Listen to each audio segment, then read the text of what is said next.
Hey guys, I am Mika and welcome back to the channel.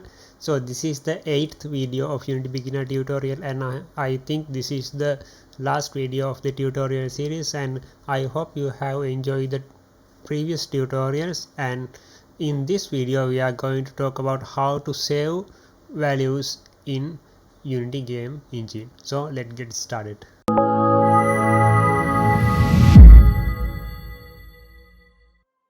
Hey guys, welcome back to this quick tutorial. In this video, we are going to save the high score value. Once we do that, we can get our high score when we play our game again and again. So first go to score manager and we are going to save the highest score here.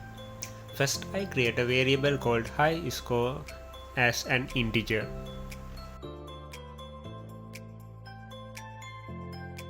In the start function, I initialize it from the saved value, so I type high score equals player prefs.getInt.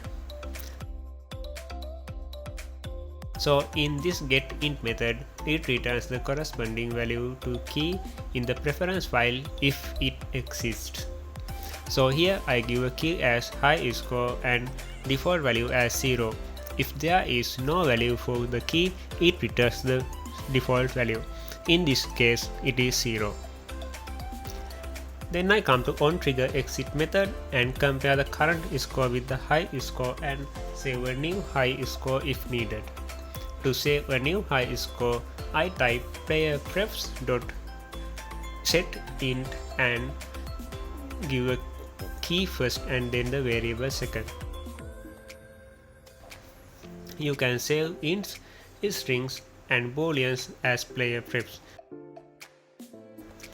Then I go to the main menu controller script and update the high score text which we have created in the previous tutorial. First I import the TextMesh Pro. Then I declare TextMesh Pro reference.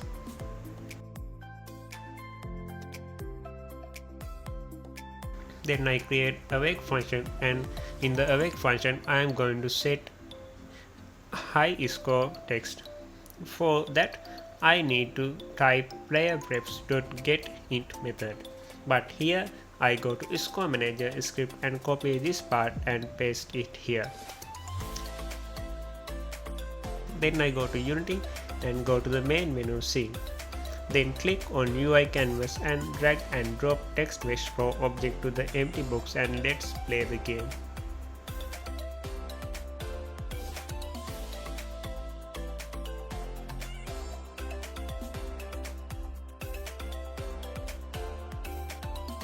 Yes, I have failed, and let's play it again.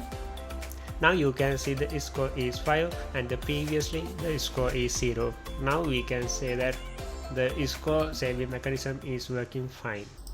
So guys, we reached the end of the tutorial series, and I hope you get all the basics of Unity game engine, and if you have any doubts, please let me know in the comment section, and if you like this video, please thumbs up and do share with your friends. So see you soon in another tutorial series.